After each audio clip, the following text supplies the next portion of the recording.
धारयति इति धर्म धारणा धर्म मित्याहु धर्म धारयति प्रजा यस्या धारणा संयुक्त स धर्मित निश्चय। नमस्कार मित्रों, कैसे हैं आप लोग। उम्मीद करता हूं आप सब अच्छे होंगे। मैं हूं आपका मित्र द लॉजिकल स्टोरी टेलर।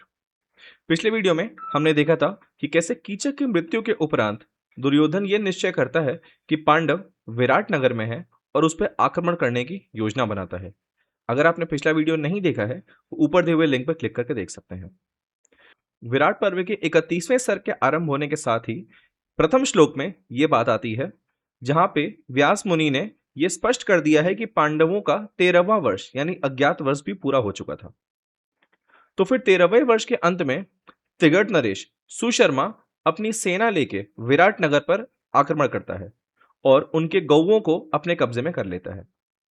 पहले तो गौओं की रक्षा करने वाले फरसे मूसल आदि से उसकी सेना का सामना करते हैं और अश्वों और सेनाओं को रोक के मार के भगाना शुरू कर देते हैं। परंतु कुछ देर के बाद त्रिगर्त नरेश ने तीरों की वर्षा करके गौ रक्षकों को भी मार भगाया और गौओं को अपने वश में कर लिया। उसके बाद त्रिगर्त नरेश ने तीरों की वर्षा करके गौ रक्षकों को मार भगाया। एक गौ रक्षक तुरंत मत्स्य नगर आके विराट से पूरा हाल सुनाता है। ये सुनते ही विराट अपनी सेना को एकजुट करते हैं और त्रिगर्त नरेश से युद्ध करने के लिए तैयारी करते हैं। इतने में ही कंक के रूप में युधिष्ठिर विराट नरेश से कहते हैं कि उन्होंने भी एक महर्षि से धनुर्वेद की शिक्षा ले रखी है और उनकी समझ से रसोइया बल्लभ, तंतिपाल और ग्रंथिक भी बलवान दिखाई देते हैं। अगर महाराज आज्ञा दें तो हम आपकी सेना में आपके साथ युद्ध करने चलेंगे।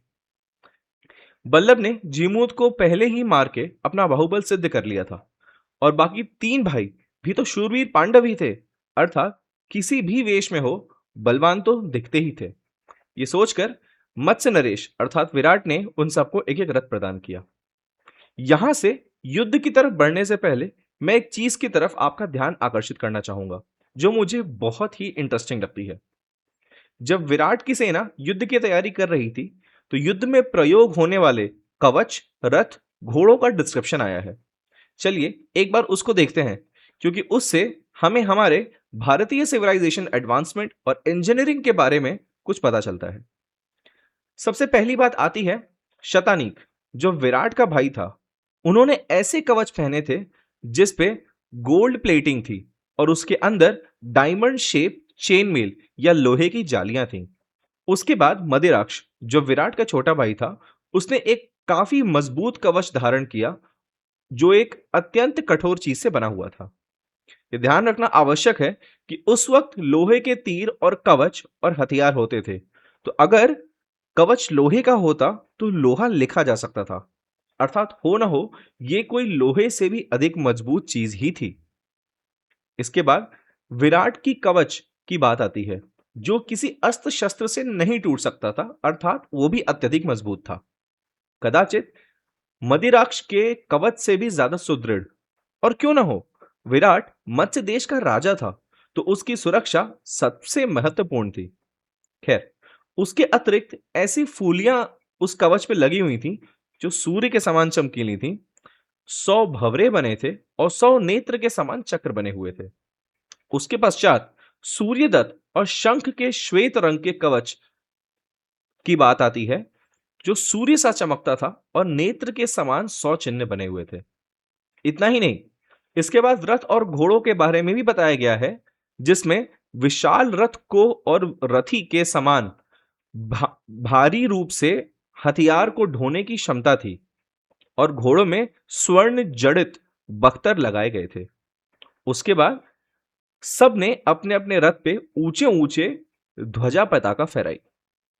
युधिष्ठिर और अन्य पांडव को भी ऐसा कवच दिया जो ऊपर से मजबूत और अंदर से कोमल था। ये सब पढ़ने के बाद ना कुछ चीजें तो बहुत स्पष्ट हो जाती हैं। सबसे पहली चीज, इस सर्ग में जो कवच का वर्णन मिलता है उससे पता चलता है कि उस समय के कवच एक ही मेटल से नहीं बल्कि लेयर्ड या कॉम्पोजिट बनाए होते थे। बाहर की तरफ कठोर धातु का पात्र होता था जो अस्त्र शस्त्रों को रोक सकता था और अंदर की तरफ नरम पदार्थ जैसे चमड़े या अन्य चीज की पैडिंग होती थी जो प्रहार के शॉक को एब्जॉर्ब कर सकती थी। इससे यह संकेत मिलता है कि उस युग में योद्धाओं को सुरक्षा देने के लिए काफी सोची समझी कवच निर्माण टेक्निक विकसित हो चुकी थी। और ये कदाचित कुछ दिन की नहीं, कई वर्षों से चल रही एनर्जी और मेटलर्जी और वेपन इंजीनियरिंग का रिसर्च का नतीजा था। विराट नरेश का कवच सबसे खास था। उसमें 100 सूर्य, 100 बिंदु, 100 नेत्र का डिस्क्रिप्शन आता है, जो रेज्ड स्टड्स, बॉसेस और रिवेट्स होंगे। आर्मर पर ऐसे स्टड्स के कुछ जो यूज होते हैं वो होते हैं, सबसे पहला एरो डिफ्लेक्शन, अर्थात फ्लैट सरफेस पर एरो सीधा पेनिट्रेट करता है। रेज्ड स्टड्स एरो को डिफ्लेक्ट या स्लाइड कर देते हैं। दूसरा स्ट्रक्चरल स्ट्रेंथ, अर्थात स्टड्स प्लेट को टाइटली पकड़ के रखता है, इससे वो जल्दी टूटते नहीं है। और तीसरा इंपैक्ट डिस्ट्रीब्यूशन, मतलब कि ब्लो को एक जगह कॉन्सेंट्रेट नहीं होने देता, उससे भी कवच को सुदृढ़ता मिलती है। मिडेवल आर्मर में भी बॉस्ड आर्मर का कॉन्सेप्ट मिलता है, लेकिन यह डिस्क्रिप्शन तो वैदिक एरा का है। इतना ही नहीं, इसके बाद कमल आकृतियों का जो डिस्क्रिप्शन है वो लोटस पैटर्न भी कहते हैं। उसके दो पॉसिबल रोल हो सकते हैं। पहला, एम्बॉस्ड रीइंफोर्समेंट रिजेस, मतलब कि एम्बॉसिंग से जो प्लेट स्टिफ हो जाती है, बेंडिंग रेजिस्टेंस बढ़ जाता है। ये बिल्कुल मॉडर्न प्लेट शीट रीइंफोर्समेंट जैसा कॉन्सेप्ट है। उसके अलावा ये एक रॉयल्टी का भी सिंबल है।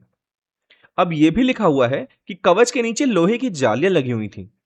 अब ये कोई आम बात नहीं है, क्योंकि कवच के अंदर जालियों का जो डॉक्यूमेंटेड हिस्ट्री है उसमें पहला डिस्कशन इसका हमें सेल्टिक ट्राइब से मिलता है, और ऐसा कहते हैं कि उन्होंने डेवलप किया था, जो 4th या 3rd सेंचुरी बीसी का है। रोमन ने ये सेल्टिक से लिया था, और जिनका फेमस आर्मर था लोरिका हमाटा। परंतु हमें महाभारत में इसका उल्लेख एक बार नहीं बल्कि बार बार मिल रहा है। महाभारत कितना पुराना है इस पे तो कमेंट करना बहुत कठिन है, लेकिन आज के टाइम में अलग अलग शोधकर्ताओं ने महाभारत को 6000 से लेकर 950 बीसीई के बीच में अलग अलग डेट्स दे रखे हैं। अगर हम सबसे कंजर्वेटिव डेट को भी कंसिडर करें, जो वेस्टर्न डेट से भी मिलता जुलता है, तो भी ये डेट सेल्टिक ट्राइब से 500 से 600 साल पुरानी डिस्क्रिप्शन है।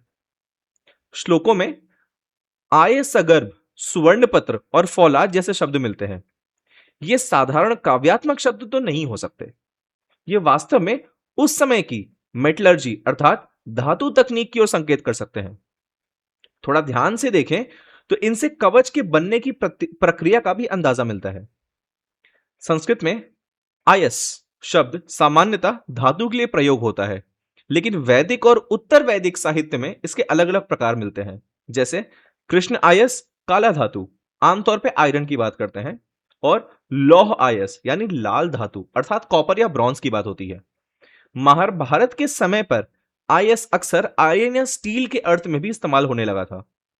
दूसरा, आयस गर्भ शब्द बहुत रोचक है। इसका मतलब जो होता है वो होता है भीतर लोहे का गर्भ अर्थात आयरन कोर। इसका अर्थ हो सकता है कवच के अंदर आयरन फ्रेमवर्क, उसके अंदर या इनर आयरन मैश या प्लेट्स, लेयर्ड स्ट्रक्चर्स जिसमें आयरन कोर हो। यह बिल्कुल वैसा ही है जैसे कई प्राचीन कवचों में होता था, बाहर डेकोरेटिव मेटल और अंदर आयरन रीइंफोर्समेंट। इससे कवच मजबूत भी रहता है और टूटता भी नहीं है। तीसरा, वज्रायस का अर्थ। वज्र संस्कृत में दो अर्थ देता है, थंडरबोल्ट या फिर एक्सट्रीमली हार्ड। इसलिए वज्रायस का सीधा अर्थ हो सकता है वज्र के समान कठोर आयस अर्थात एक्सट्रीमली हार्ड आयरन या स्टील। और कुछ हिस्टोरियंस तो इसे हाई कार्बन स्टील की ओर भी संकेत मानते हैं। अब प्राचीन भारत में एक प्रसिद्ध स्टील था जिसको हम वुड्स स्टील कहते हैं। इसकी विशेषता यह थी कि बहुत कठोर था, बहुत ही लचीला था और हथियारों के लिए बहुत अत्यंत उपयुक्त था। यही स्टील बाद में डेमास्कस स्टील के रूप में भी प्रसिद्ध हुआ है। श्लोकों में रथ को महत और सुपस्कर कहा गया है। अब चलिए चलते हैं रथ की ओर। श्लोक में रथ को महत और सुपस्कर कहा गया है, जो इस बात का संकेत देता है कि रथ मजबूत, संतुलित और युद्ध के लिए विशेष रूप से निर्मित था। प्राचीन युद्ध के रथ आमतौर पर हल्के पर मजबूत पहियों से और केंद्रित धुरी और संतुलित ढांचे से बने होते थे, ताकि वे तेज गति से चल सके और योद्धा को एक चलती हुई युद्ध मंच प्रदान कर सके। कांच संघानन अश्वान का अर्थ है घोड़ों पर भी विशेष हार्नेस और कवच लगाया गया था। यह केवल श्रृंगार नहीं था, बल्कि घोड़ों को तीर और तलवार के प्रहार से बचाने के लिए भी एक उपाय था। इससे पता चलता है कि उस युद्ध में घोड़े की सेना और रथ युद्ध के लिए पशुओं और सुरक्षा पर भी ध्यान दिया जाता था। अगर आप श्लोकों में देखेंगे तो वहां पे बख्तर का भी इस्तेमाल किया गया है घोड़ों पे। अब बख्तर एक पर्शियन वर्ड है जिसका मतलब भी होता है लोहे की जालियां। अर्थात वो सिर्फ घोड़े नहीं थे, एक आर्मर्ड घोड़े का भी वहां पे डिस्क्रिप्शन हमें मिल रहा है। रथ पर लगी ध्वजाओं का वर्णन भी बहुत महत्वपूर्ण है। हर क्षत्रिय अपनी अलग अलग ध्वजा लगाता था, जो उसकी पहचान और उसके दल का प्रतीक होती थी। युद्ध के दौरान इसी से पता चलता था कि कौन सा सेनापति या योद्धा किस स्थान पर लड़ रहा है। यह एक प्रकार का प्राचीन मिलिट्री सिग्नलिंग सिस्टम था। विराट पर्व के यह सीन एक बहुत इंपॉर्टेंट बात बताता है कि उस समय के युद्ध में सिर्फ वीरता ही नहीं थी, बल्कि metallurgy, mechanical engineering, animal harness technology और ऑर्गेनाइज्ड मिलिट्री सिग्नलिंग सब एक डेवलप्ड सिस्टम का हिस्सा था। यह बताता है कि प्राचीन भारत की सेना व्यवस्था काफी सोफिस्टिकेटेड और वेल ऑर्गेनाइज थी। इसलिए महाभारत का युद्ध सिर्फ माइथोलॉजिकल वॉर नहीं लगता, बल्कि एक well documented ancient military culture का भी दर्शन कराता है। चलिए आज के लिए इतना ही। अगले वीडियो में आगे बढ़ेंगे और देखेंगे पांडवों सहित विराट ने युद्ध में कैसा प्रदर्शन किया। तब तक इतिहास को पढ़ते रहें, भ्रांतियों से दूर रहें। कोई भी संशय हो तो मुझसे अवश्य पूछें, मैं उसको दूर करने का प्रयत्न अवश्य करूंगा। धर्मो एव हतो हन्ति, धर्मो रक्षति रक्षितः।